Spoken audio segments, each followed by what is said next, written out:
vítám vás na webináři na téma Palo Alto. Co se týče za scénario, tak já mám odpovědnost za kyberbezpečnost a infrastrukturu. Mé jméno je David Kovařík, takže kdyby náhodou jste měli nějaké otázky nebo ohledně nějakých věcí, co bychom mohli pomoct, tak klidně se neváhejte na mě obrátit. Já momentálně předám slovo panu Petru Blažkovi, který je tady za Palo Alto, kteří s náma spolupracují. Takže předávám slovo. Děkuji moc. Tak, dobrý deň aj za mňa. Moje meno Peter Blažko, som security konzultant pre Palo Alto Networks po prostredí od nás ako distribúcie pre túto platformu a mám za úlohu vás zaujať a začnem určite jednoduchou otázkou, alebo nie ani otázkou, alebo informáciou. Za pár dní sa nám bude diať konferencia v Prahe. Je to 5. novembra, 5.11. bude konferencia Palo Alto Networks pre koncových zákazníkov. A na konci tohto webináru vám aj samozrejme do chatu pošlem link, kde sa môžete zaregistrovať a prísť na celodenný seminár on-site do O2 Univerzum v Prahe. Tam sa určite dozviete viac ďalších informácií, budem tam aj ja osobne a bude tam veľa ďalších ľudí z Palo Alto Networks a ľudí z tejto komunity. A teraz poďme sa pozrieť do toho, prečo ste sa zúčastnili nášho webináru.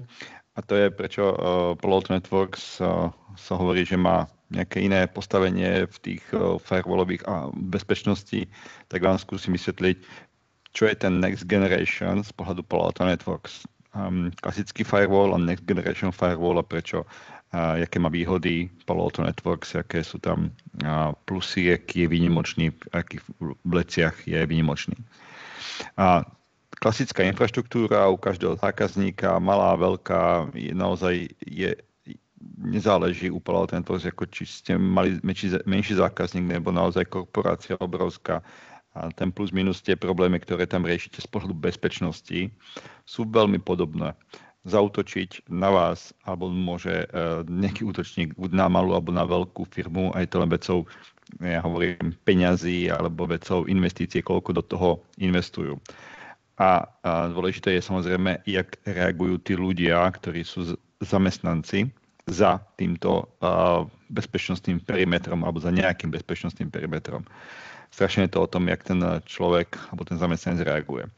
Takže tu ukazujem klasickú infraštruktúru, v ktorej sú rôzne bezpečnostné produkty a to začnem jednoduchým nejakým antivírom, IPS, nejaký firewall, multifaktor, nejaký management, celkový CM, sandbox, kontrola URL kategórií, je to proxy. Je to zmes všetkých, alebo akýkoľvek nejakých bezpečnostných funkcionalít, ktoré sa do tej infraštruktúry zapájajú, samozrejme v dobrom slova zmysle, aby to všetko fungovalo, aby to zabezpečilo, takže je to veľmi správne, bolo to správne a je to správne zapájať tam ďalšie vlastnosti.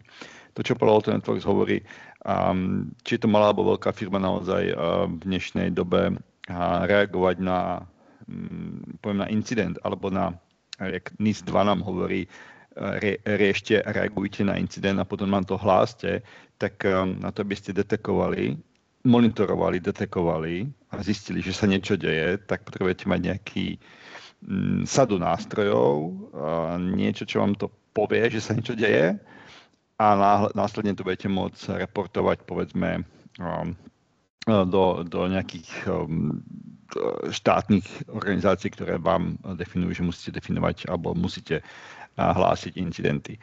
Ale na to je potreba o tom hlavne vedieť, že sa niečo deje. A to je ten bod, kedy Palo Alto Networks hovorí, áno, môžete mať desiatky rôznych najlepších výrobcov a na každého jedného dobrú technológiu, najlepšiu technológiu môžete, alebo mali by ste mať teda človeka, niekoho znalého, alebo službu od partnera, ktorý bude dokonalý v danej technológii a navzájom si to celé nejak pochopí a nejak skoreluje tie incidenty a dá si to do jedného caseu alebo jedného prípadu. Mohlo by sa povedať, to nám SIEM zabezpečí. No bohužiaľ, SIEM nám to nezabezpečí, to veľmi dobre vieme, že toto SIEM je hodne už dosť spôsob, že naposielajú tam zákazníci logy, ale ťažko sa z toho vydolujú nejaké informácie, ktoré by mali relevanciu a vedeli by ste niečo, čo sa deje. Hlavný dôvod, prečo SIEM je taký, pretože určite každý SIEM, keď nastavujete, tak nastavujete thresholdy. A pred 5 rokmi thresholdy fungovali, ktoré ste nastavili, a pokiaľ ste ich neaktualizovali, tak dnešné thresholdy v tých vašich nastaveniach nefungujú. Takže všetko, čo je manuálne, je vlastne už v dobe nastavenia je nepoužiteľné. Takže Palo Alto Networks hovorí, áno, kontrolujeme celú infraštruktúru a poďme to robiť automatizovane, poďme robiť na tom nejakú inteligenciu a nemusí to byť hneď umelá inteligencia, to je naozaj len spôsob len dnešnej doby, ale niečo, čo vám naozaj kontroluje ten proces, že sa niečo deje v tej vašej sieti z pohľadu, čo je normálne a čo je abnormálne a medzi tým hľadať tieto body. Takže klasická infraštruktúra, v ktorej máte akékoľvek nastavenia, rôzne boxy a Palo Alto Networks hovorí, a poďte mať jednu platformu, ktorá bude zodpovedná za celú túto bezpečnosť, aby ste mohli korelovať aj minimálnym počtom ľudí, aby ste mohli korelovať, detekovať niečo, čo sa deje a prípadne to potom začať analyzovať niekomu ďalšiemu, nejakému analytikovi, keď to nemáte v rámci vašej firmy, ale aspoň detekovať a zistiť, že sa niečo deje, nejaké podozrivé informácie. A to hovorí Palo Alto Networks. Poďte robiť infraštruktúra zabezpečenie, ktorá bude mať jeden bod, ktorý nad tým bude celým sedieť. A niekoľko bodov, ktoré Palo Alto Networks hovorí, a to je kompletná vizibilita. To zase idem k tomu bodu, a na čo by ste to detekovali, je potrebné to najprv zistiť a vidieť. Takže vizibilita. To je úplne vľavo, ten prvý červený, kompletná vizibilita. Keď to nevidíte, neviete reagovať, nedokáže zákazník alebo ani ajťák na to reagovať, pokiaľ to nevidí. A typický krásny príklad je toho SSL, šifrovaná komunikácia. Jasné, púšťame, povolujeme na porte 443 šifrovanú komunikáciu, ale do toho nikto nevidí. 80-90% toho trafiku je šifrovaná komunikácia. Pokiaľ do toho nevidíte, alebo ten ajťák do toho nevidí, ten človek, ten systém do toho nevidí, tak je to slepá komunikácia, cez ktorú preleze úplne všetko, ktoré potrebujete. A dá sa to krásne ukázať, alebo to ešte skúsim na ďalším slajdoch ukázať. Redukovanie attack surface môže redukovať naozaj tú hranu alebo tú plochu, kde všade robíte tú kontrolu. Mať to pod kontrolou tým, že nemáte 10, 20, 30 nástrojov rôznych výrobcov od rôznymi manažmentami. On nebol ani problém rôznych výrobcov, to není naozaj žiadny problém, ale rôzne manažmenty a neintegrovateľné medzi sebou systémy, ktoré si navzájom rozumejú. Ak hovorím, SIEM vyzerá, že to by mohol riešiť. Historicky sa hovorilo, že to vyrieši. Nie, bohužiaľ to nie je proces vyriešenie problému z pohľadu bezpečnosti.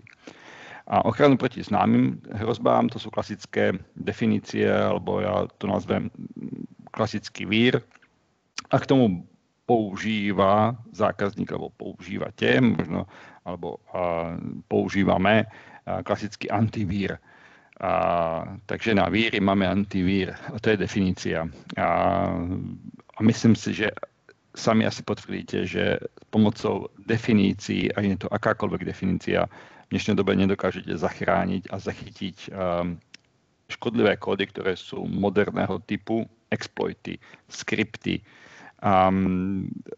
kódy, ktoré sa obfuskujú a vôbec kompilujú priamo na koncových bodoch, priamo v tejto sekunde a nemajú šancu pomocou definície byť zachytiteľné.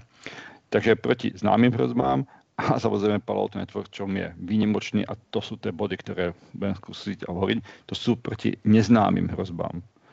A proti známym hrozbám máte IPS signatúry. akýkoľvek výrobca. Nehaním, fajn, je to dobré, je to fajn, dobré, že to máte, je to dobré, že to je v sieti. Ale IPS ako funguje, antivír ako funguje, je to definícia. Definícia funguje tak, že to zachytí, je tam match a porovnáva to s tým, čo vidíte vo vašej sieti a porovnáva s tou definíciami, ktoré má. Ak je tam match, tak to zablokuje a povie, je to útok takého typu, takej severity a zablokuje. A otázka znie, čo keď to nezachytí? Čo keď tam není ten match? To znamená, že to není v tých definíciách a je to čisté. No ale presne toto Palo Alto má presne naopak. Ak to nepozná, u Palo Alto Networks niečo nepoznáte, tak to neznamená, že to je čisté.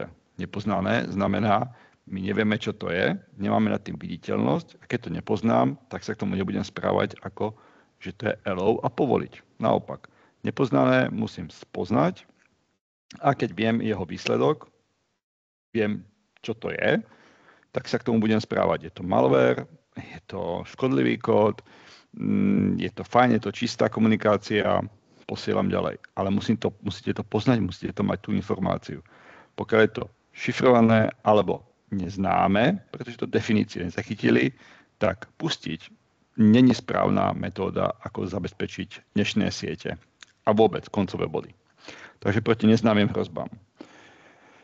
K tomu, aby toto Palo Alto všetko malo zvládlo, tak používa niekoľko pilierov a prioritne sú to 4 piliere a ja skúsim všetky 4 hneď takto zobraziť. A tie 4 piliere začnem prvým pilierom a to je APP-ID. A je to základný stavebný kameň tej bezpečnosti u Palo Alto Networks.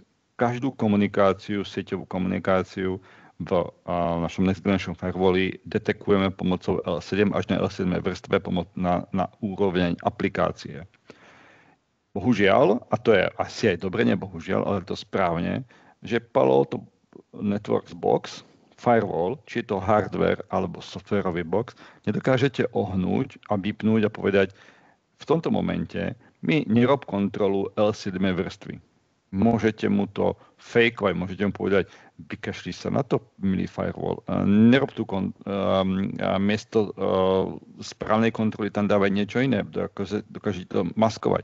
Ale to sú nastavenia firewallu alebo administrátora, ktorý vyslovene chce niečo skovať. Vždy ten firewall bude robiť kontrolu L7 vrstvy a vyhodnocovať to v logu. A tým pádom budete vedieť, akým spôsobom, aké sieťové aplikácie sa vám v sieti fungujú a pohybujú. Tým pádom celá bezpečnosť je postavená na aplikáciách a nie na portoch. Prioritný základný bod. Palo Alto Networks nezaujímajú porty. Porty nie sú zaujímavé z pohľadu bezpečnosti. Neriešte porty, ale riešte aplikácie. Používajte L7 vrstvu, nechajte si vyťahovať, aké sú aplikácie a povolujte aplikáciu. Microsoft RDP, Microsoft RPC, Facebook, YouTube, Salesforce. Používajte to, čo používa užívateľ. Chce povoliť Gmail, chce povoliť OneDrive, možno potrebuje, ale aplikačne, nie na porty. Pretože všetky tieto aplikácie, ktoré som teraz vymenoval, plus minus, sú na jednom porte bežia. A to bežia na porte 443. Ak povolíte jeden port 443, tak ste povolili 99% aplikácií, ktoré prelezú, alebo komunikácie prelezú a prejdú, a bez toho, aby ste mali pod kontrolou. Takže späť, vizibilita je veľmi dôležitá. Pracujeme s aplikáciami a nie portami. A druhý pilier, ešte k tým aplikáciám sa ešte potom vrátim, User ID, identifikácia užívateľa. A miesto IP adresy sa snažíme v logoch, reportoch a celej bezpečnosti definovať užívateľa. Pepík, Anička, Honzik. IP adresa, fajn, je tam, my používame, sme Enterprise Firewall, ale do tej bezpečnosti patria mená z Active Directory nebo z nejakého identifikátora, z čohokoľvek, čo môžete získať identitu toho užívateľa, získame tú identitu a postúpime a použijeme ju v našich bezpečnostných pravidlách. Tretí pilier je Content ID. To je o tej specifickej viditeľnosti a vizibilite. každý jeden paket, session musí byť viditeľná a musí byť kontrolovaná, analyzovaná. A to nie len raz, že prejde, a ja vieme, že to je Pepík a už ho nikto neskontroluje mne za každým a stále v každej sekunde, stotine sekundy ho stále sledujem a kontrolujem, či je to stále aplikácia Microsoft RDP, že to je Pepík, a že ten užívateľ používa také aplikácie, jaké súbory prenáša a že všetky súbory, ktoré prenáša na server a zo serveru sú viditeľné a sú pre mňa známe. Viditeľné a známe, takže ich poznám. Pokiaľ ich nepozná Palo Alto Networks, tak by sa malo k tomu nejak postaviť.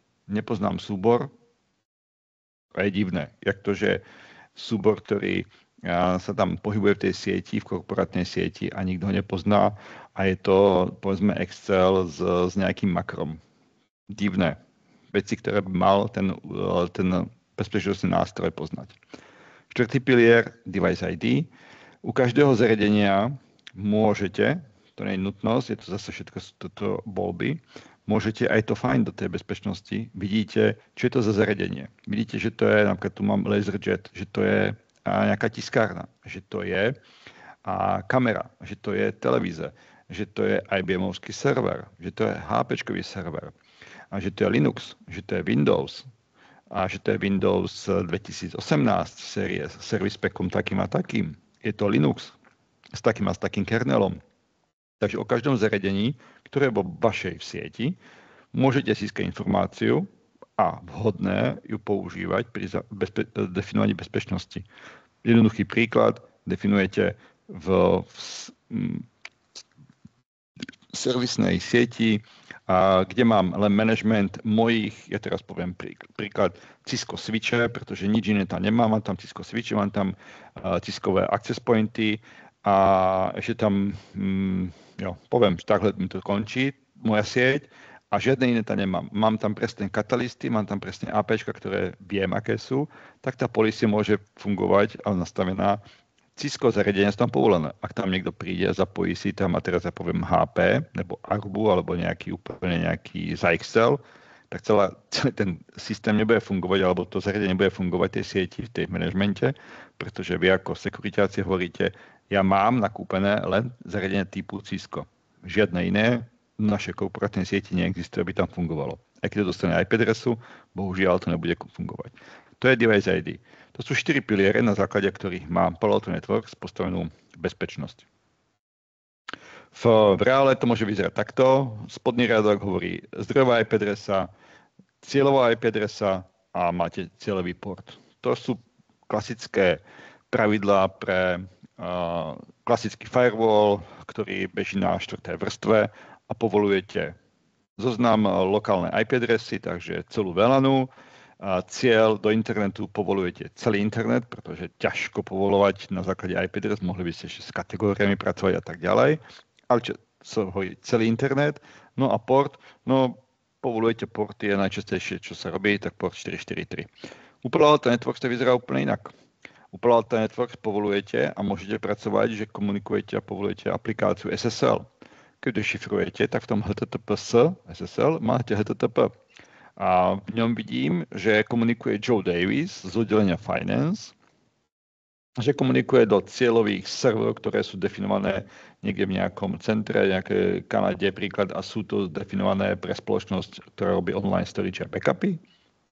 A v tom aplikácie vidím, že to je Office 365, že tam je tá komunikácia zašifrovaná HTTPS. Po odšifrovaní, tak vidím, že tam je Office 365 a je to konkrétne SharePoint, online tzv. Uploading, že užívateľ uploaduje nejaký typ súboru niekde do SharePointu. A ten užívateľ, ktorý sa pripojil, prichádza z počítača, ktorý má na sebe operačný systém Linux kernel a prevádza súbor, to je PowerPoint.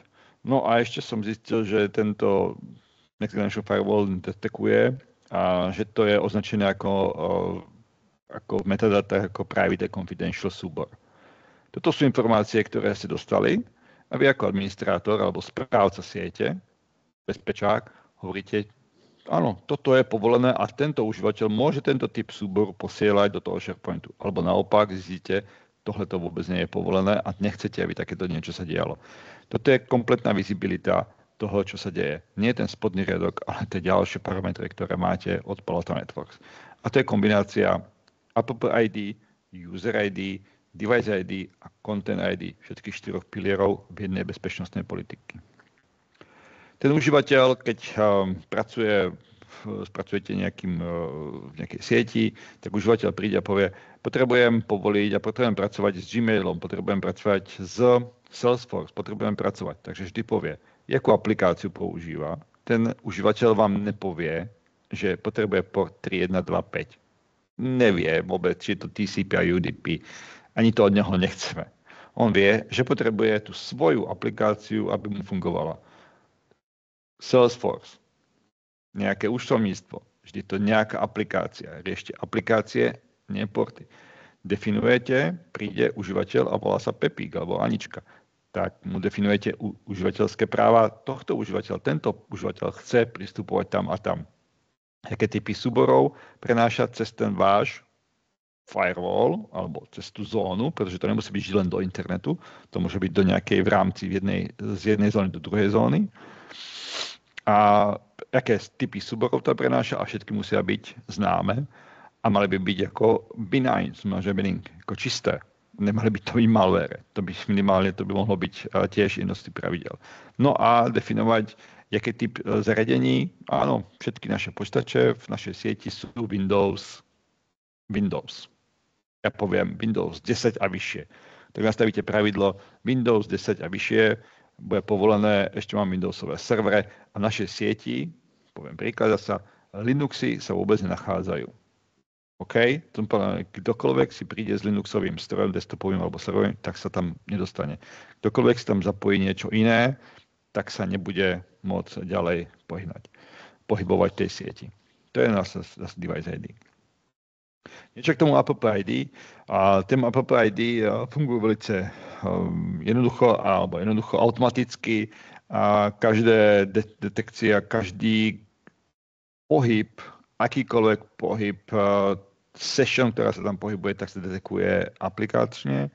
A my vieme ešte download, upload, alebo je to posting. V prípade napríklad Facebooku môže to byť len posting, môžete mu povoliť len postovať a len čítať zeď a postovať nebude môcť, alebo ani Facebook video nebude môcť pozerať, len tú zeď a texty. Až do takýchto detailov môžete riešiť tú aplikáciu.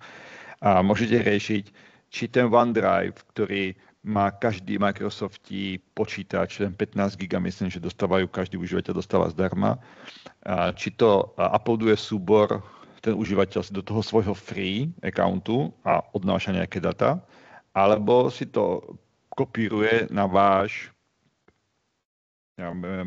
korporátny OneDrive, ktorý má tá firma zakúpený súčasťou Microsoft Office 365. Pretože tie servere sú úplne tie samé, na ktorých sa to uploaduje, akorát jeden z nich je súkromný OneDrive a druhý je ten váš korporátny. To isté aj s Googlom a ďalšími cloudovými službami, ktoré môžu byť personálne alebo korporátne. Rozdiel medzi nimi na portoch a IP adresách nie je. To by ste museli až nemožné, to je proste nemožné na základe IP adres robiť. Musíte to riešiť na základe aplikácií. A vtedy vidíte, či to ide pre personálny alebo korporátny tenant. Kontrolujeme samozrejme v tom každých aplikáciách, kontrolujeme tie súbory a to bude súčasťou Content ID. User ID, identifikácia užívateľa. Niekoľko možností, ako identifikujem užívateľa. A na pravej strane mám najčastejšie prepojenie z Active Directory. Najčastejšie. Je to fakt z 10-9 firiem používam Microsoft Active Directory. Ale není to len o tom. Môžeme prepojiť akékoľvek iné Active Directory, ktoré directory súčasť, alebo identifikácia užívateľa, ktoré je súčasťou tej danej inštitúcie alebo v tej firmy. A rôzne, poviem teraz historicky, tam ešte myslím, že je podpora novelu. Už som ho nikdy nevidel, ale ešte tam stále niekde tam Palo Alto dokáže robiť aj z novelu. Dokážeme identifikovať užívateľa z pohľadu z nejakých no-name access pointov. nejaký no-name access point, ktorý zistí identitu toho užívateľa, pretože tam je historicky už ten access point, tak pomocou CM protokolu klasického UDP, napríklad 14, áno, až tak dokážeme vyčítať z tohto klasického raw formátu užívateľa, uložiť si ho a pracovať s touto identitou. Server monitoring, to sú rôzne exchange directory alebo iné Lotus Nodes, servere a tak ďalej, ďalšie, akékoľvek, kto tam má akú identitu, tak snažíme sa ju získať. To samozrejme otvorené API. Príklad HPčková Aruba Access Point má priamo integráciu s Palo Alto Networks. Je to o checkboxoch, zapnete 2 checkboxy na jednej strane, na druhej strane a tie identity sa navzájom začnú vymieňať. Je to integrované ako natívne. A ďalšie možnosti, ako identifikujeme užívateľa. Captive portál, keď už nevieme nejak identifikovať toho užívateľa, tak na toho užívateľa môžeme ako vytlačiť obrazovku systémom. Milý užívateľ, keď chceš pokračovať, tak sa prihlás, zadaj meno, heslo, ktoré by ti bolo priradené treba na recepcii, alebo keď si externý, alebo máš nový počítač a nemáš ešte Active Directory, tak ti bol priradený Active Directory účet. Ale nejak ho identifikovať užívateľa a nie len sa zhodnúť alebo mať spokojnosť s tým, že máme IP adresu. Device ID ide o systém, kedy my zistujeme tieto informácie nie, jak by sa dalo povedať, z MAC adresy, pretože to by bolo moc jednoduché to robiť z MAC adresy a dosť by sa to dalo zlomiť, pokiaľ by ste to robili z MAC adresy, ale robíme to na základe správania. Vždy robíme analýzu toho boxu, tej informácie, tej sessiony, jak ten užívateľ komunikuje, čo sťahuje, aké aplikácie a z toho získate informácie, čo je to za operačný systém, jaký to má verziu operačného systému, jaký to je family, jaký to je vendor, profile, model a tak ďalej. Všetky to informácie, toto sú napríklad príklady, čo zistujeme 6 bodov, zistujeme o IP kamere, o každej IP kamere, o každom zariadení zistíme 6 týchto konkrétnych bodov v každom zariadení. A na základe toho vy už môžete potom robiť tú policy vo vašom systéme. Jak sa to celé robí, pretože to nemôže robiť samotný firewall. Firewall má na starosti fakt dosť práce, jak som hovoril, app ID, user ID, content ID, tak tu device ID musíte ponechať niekomu, kto má viac priestoru vypočetného a robí sa to jediným systémom, robí sa to tak, že tieto firewally dole vidím, že zbierajú všetky logy, posielajú ich do vášho tenantu, ktorý je u Palo Alto Networks, takže do cloudového prostredia, ale je to tenant, ktorý je per každý zákazník má vlastný tenant, súčasťou tej licencie. Tie informácie sa v tom tenante vyhodnocujú a späť do firewallu spadajú potom už len, takto si asi dám laser, a potom z toho tenantu spadajú späť informácie o tom, aká IP adresa je aký device.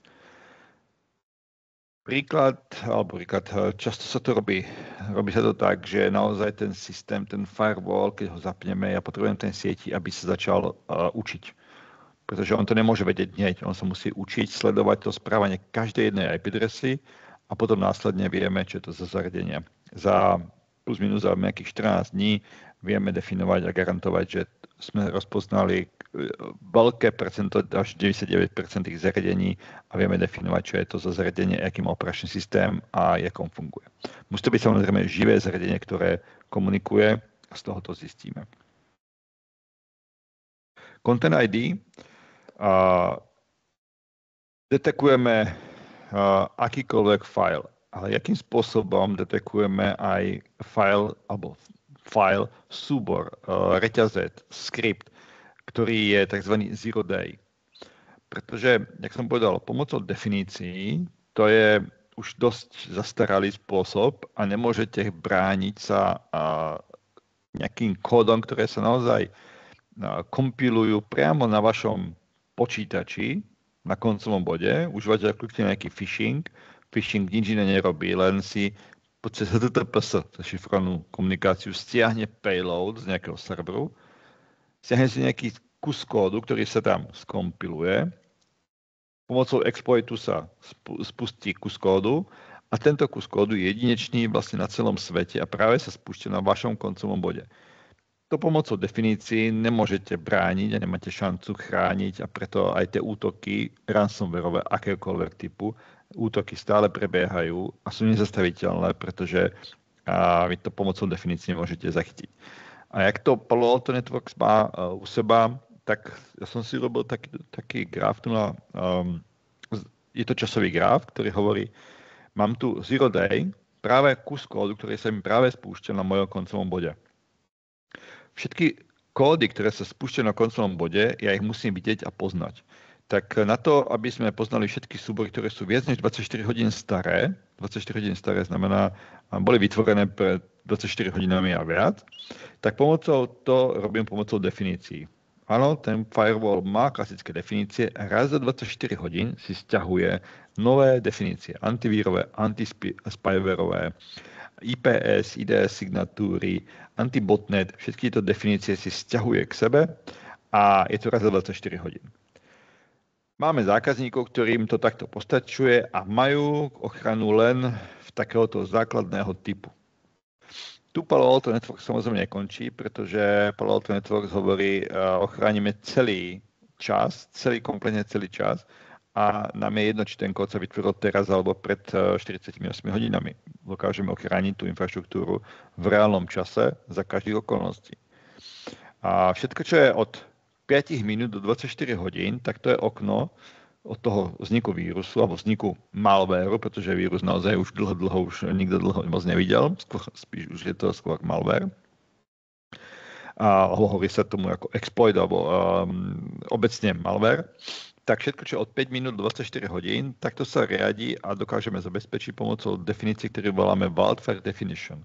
Wildfire Definition u Palo Alto Networks je klasický sandboxing, to znamená, že každý súbor, ktorý prechádza infraštruktúrou a my ho nepoznáme, tak ten súbor si zobereme, pošleme si ho na sandbox na analýzu a výsledok analýzy do sandboxu sa vráti do toho firewallu a do celého sveta, pretože ak to výsledok bude malware, tak tá informácia sa okamžite rozošle všetkým boxom na celom svete a samozrejme do toho aj vášho boxu. A je garancia do 5 minút túto odpoveď máme v tých našich boxoch a preto vieme ochrániť tú infraštruktúru od 5 minút do 24 hodín. Po 24 hodinách sa tieto informácie presunú do definícií a box ich stiahne v rámci definícií a už je chránený potom celého času. Takže od 5 do 24 minút je to klasický wildfire definition takzvaný a volá sa to sandboxová technológia. Ale stále tu máme okno, ktoré je od vzniku v tej jednej sekunde, alebo v tej danej sekunde, až do tých 5 minút je garantovaný výsledok z toho sandboxu. Výsledok zo sandboxu môže byť za 2 minúty, za 3 minúty, môže byť skôr, než je za 5 minút, ale 5 minút je taký ako tu na nejaká hranica, ktorá sa hovorí je garantovaná. Takže preto tu mám 5. Ale takže tu máme stále nejaké, aj keby to bolo len 10-sekundové okno, stále tam 10-sekundové okno, kedy by vám teoreticky mohol nejaký malware prejsť cez vašu infraštruktúru, cez nejaký, z internetu do vašej infraštruktúry. A na to máme, samozrejme niečo Palo Alto na to má, a to je tzv. Advanced Wildfire Inline Machine Learning. Machine Learning je bod, ktorý Palo Alto Network používa už, ja poviem, kľudne 5 rokov a takýmto spôsobom chránime. Machine Learning je alternatíva, teraz to po novom hovorí umelá inteligencia. Ale vo výsledku je to stále len vlastne ako tá štatistická informácia a práca s obrovskými množstvami dátami a machine learning, umelá inteligencia, nám hovorí, jak ten kód, ktorý práve prechádza touto sieťou, my ho nepoznáme, a zase sme späť pri tej viditeľnosti, my ho nepoznáme, takže ak sa správame súbory, ktoré nepoznáme, necháme si ho analyzovať. Pošleme na sandbox na výsledok, ale v tých 5 minútach niečo s tým súborom musíme urobiť. Čo s tým robíme? Blokujeme. Pracujeme s tým súborom tak, ako si to administrátor nastaví. keď príde súbor, ktorý je neznámy v rámci týchto 5 minút, tak robí sa klasická analýza machine learningu a v reálnom čase sa analyzuje, jak moc je nebezpečný. Jak moc, na koľko percent sa podobá kódu, ktorý bol malware pred 5 hodinami trebárs v Japonsku. Jak moc je tomu podobný. 90%, tak s najväčšou pravdepodobnosťou to bude nejaká len verzia toho kódu, ktorý sa objavil v Japonsku. To sú len príklady. Takže na týchto 5 minútach používam machine learning a pracujeme s tým kus kódom v nejakej pravdepodobnosti, jak je to pravdepodobné, jak je to podobné tomu kódu, ktorý sme už niekde videli. Palo Alto Networks boxy sú najviac pridávané boxy v enterprise prostredí po celom svete. V Čechách to určite ešte nemáme, takýto market share alebo takéto zaťaženie, ale asi rozumiete, keď robíte z IT, či to je ten box v Čechách, alebo je niekde v Európe, alebo je v Amerike, je úplne jedno, pretože ten kus kódu, ak začal útočiť, tak začne útočiť na celom svete plus minus v jednom čase. Tam málo kto sa rozoberá, či tá IP adresa je tam alebo tam. To na tom nehrá sa v tomto prípade. Takže vieme ochrániť tú infraštruktúru naozaj v reálnom čase s reálnym nastavením aj tu v českom prostredí.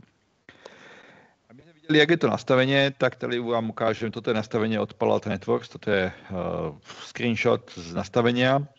A tady je 6 sieťových protokolov, dekoderov takzvaných, pretože každá komunikácia sieťová, ktorú poznáte, nech je to akákoľvek aplikácia, tak vychádza z dekodérov, ktoré sú jeden z týchto 6.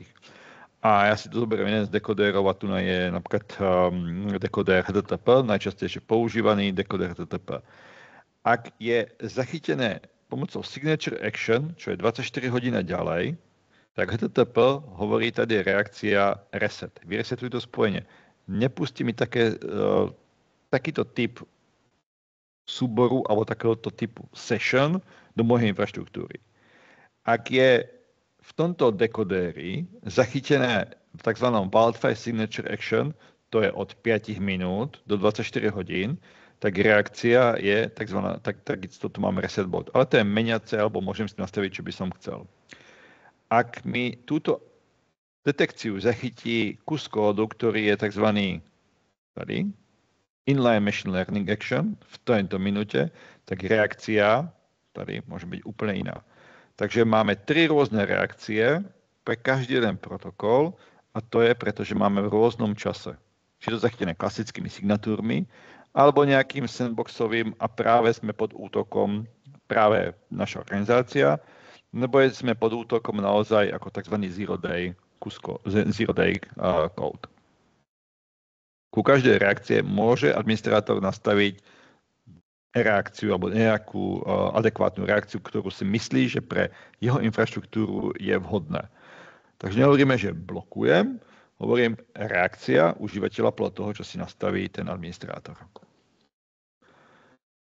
Tie pravidlá potom vyzerajú, tie bezpečnostné pravidlá, toto je nastavenie z rules, security rules a hovoríte, pravidlo má nejaký názov, zone, security zone. Znamená, že odkiaľ to prichádza to zo zóny trust, to môže byť lokálna sieť, tu je nazvaná ako trust, source užívateľ, source device, aký typ zariadenia, toto je Aruba access point, jaké aplikácie prenáša, a jakým content ID, jakú kontrolu mám nad tým celým trafikom. Môžem si to všetko customizovať, nič ma nenúti, že musím niečo, je to len informácia. Všetky tieto informácie, ktoré som hovoril, dostanete, ten firewall vám to povie, čo sa deje a ten administrátor si nastaví tie pravidlá podľa toho, jak bude cítiť. Môže ten administrátor robiť any, povie, akýkoľvek zóna, akýkoľvek užívateľ, akékoľvek aplikácia na akomkoľvek porte a nech mi nerobí žiadnu kontrolu, môže. Je to všetko customizovateľné, ale preto si ten zákazník alebo nikto nás nekupuje zariadenie Palo Alto Networks, aby si tam dával any. Tú informáciu máte možnosť s ňou pracovať a záleží na nastavení od každého administrátora. Preto sú hodní partneri, ktorí poznajú tie produkty a vedia nastaviť bezpečnostnú politiku. Ale také zariadenie najprv musíte mať vo svojej infraštruktúre, aby ste boli schopní reagovať. Takže viditeľnosť, monitoring. Integrovaná DNS. Ešte jeden z takých príkladov, takých pekných, ak bojujeme s DNS. Každý DNS dotaz, ktorý prechádza týmto firewallom, týmto Palo Alto firewallom, je pod analýzou. Každý kontakt užívateľa s internetom, alebo s internetom, najčastejšie s internetom, je kontrolovaná ešte na tie DNS dotazy. Klasický DNS dotaz, užívateľ chce pristupovať na stránku, ja poviem teraz abc.cz.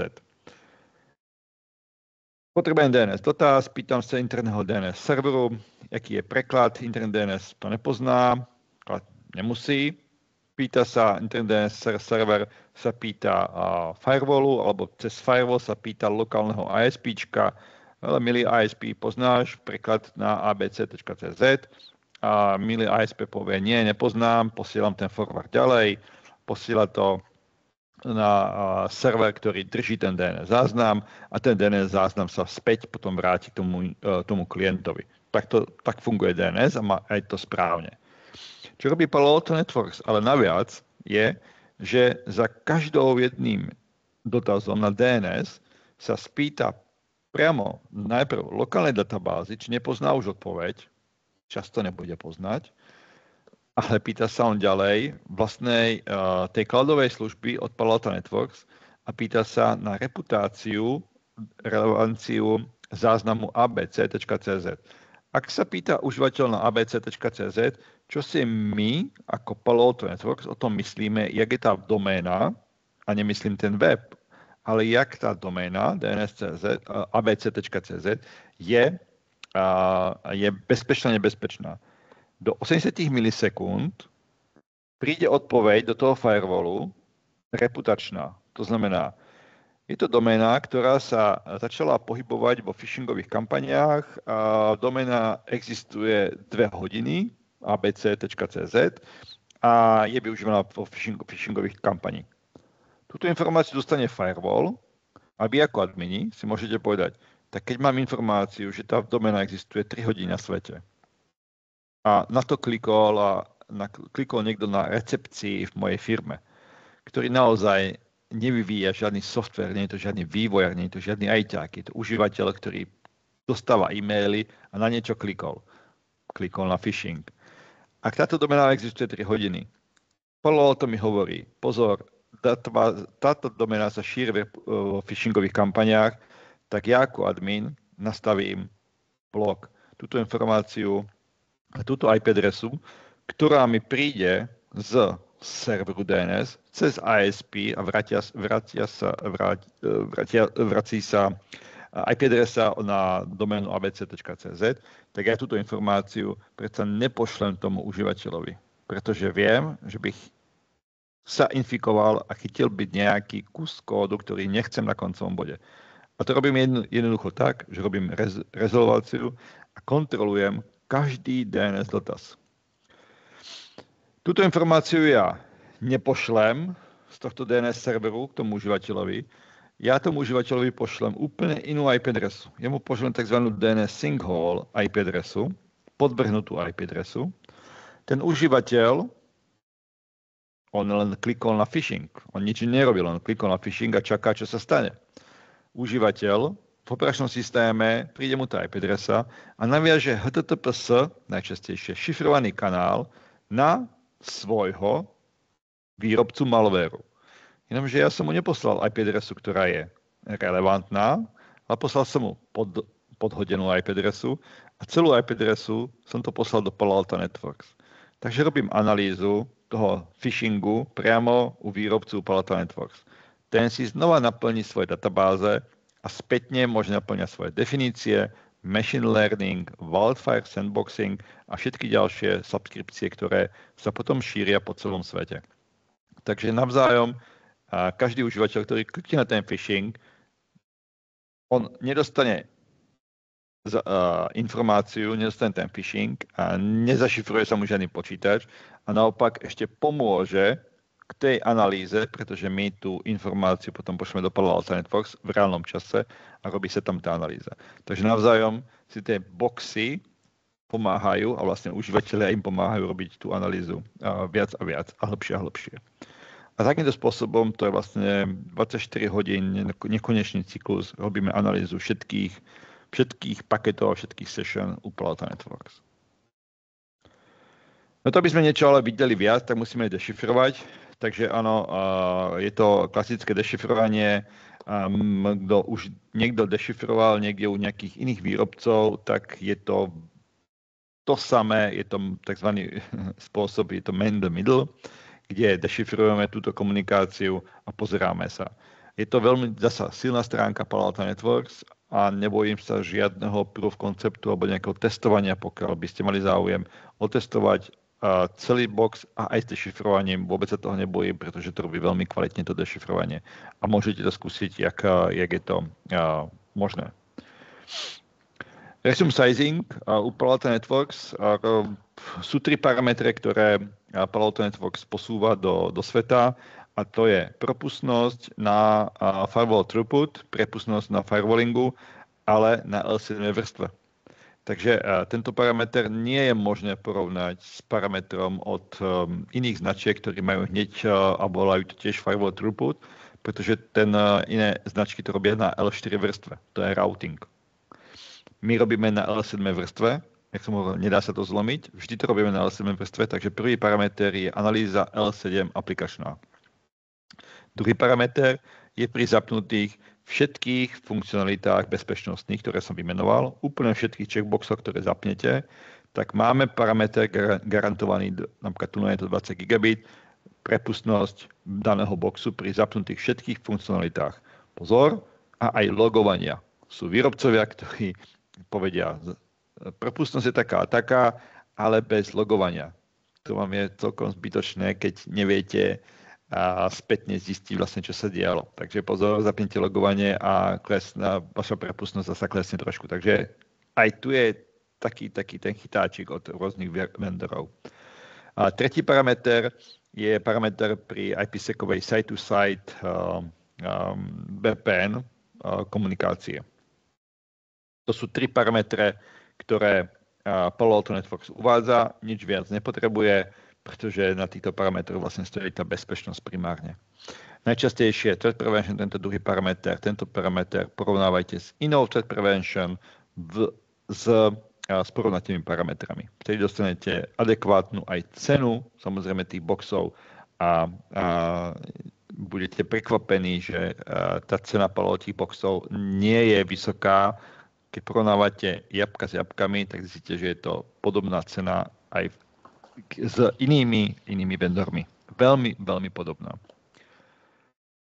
Všetky naše subskripcie u Palo Alto Networks takto sú označené. Threat Prevention, URL Filtering, Wildfire, DNS, to sú subskripcie, ktoré ten box môže mať a sa dokupujú.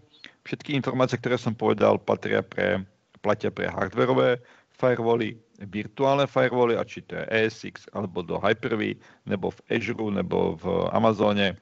Je to stále, to samé všetko platí a ešte samozrejme najviac aj do Prismy SASE alebo Access. Je to ďalší spôsob navrhovania firewallu o bezpečnosti a to je Prisma SASE alebo obecne SASE a Access u nás sa to volá. Ceny boxov, len screenshot, že tie boxy naozaj existujú a máme rôzne boxy, ktoré majú aj 5G, majú boxy, ktoré sú do systémových alebo do výrobných hál, a malé boxy, desktopové a potom samozrejme rekové od rôznych výrobcov, od rôznych veľkostí, samozrejme rôznych prepustností, až po šasy, ktoré sú tie najväčšie boxy. Stačí požiadať partnera a urobíme vám nejakú kalkuláciu alebo návrh sizing. To, čo som vám chcel ponúknuť, na začiatku som to hovoril, a to je, každý tento box si budete môcť vyskúšať v tzv. Hands-on labe, pokiaľ všetky tieto vlastnosti. Opýtajte sa partnera, pripravujeme pre partnera pre koncových zákazníkov Hands-on laby, sú to 3-hodinové laby, ktoré sú virtuálne, si spustíte a môžete podľa scenára otestovať na diaľku, jak ten firewall sa správa v rôznych situáciách.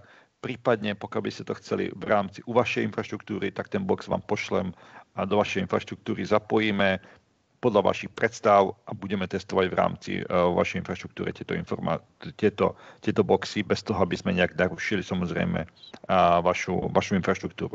Bude to len v prípade testovania. To, čo som vám spomínal na začiatku, tak máme konferenciu 5. listopadu v Prahe. Je to celodenná konferencia. Pošleme vám link, kde sa môžete registrovať. Konferencia je zdarma, je pre koncových zákazníkov, je to v O2 univerzu, kde celý deň budete dostávať informácie o aktuálnych hrozbách a prípadne ako sa k ním, proti sa ním brániť týmto hrozbám. Tým pádom ďakujem, kľudne otázky, prípadne potom mailom alebo na partnera a zodpovieme ich offline, ale kľudne môžete aj teraz sa pustiť a opýtať sa. Tak, počkáme teda chvíli, jestli se teda někdo ozve.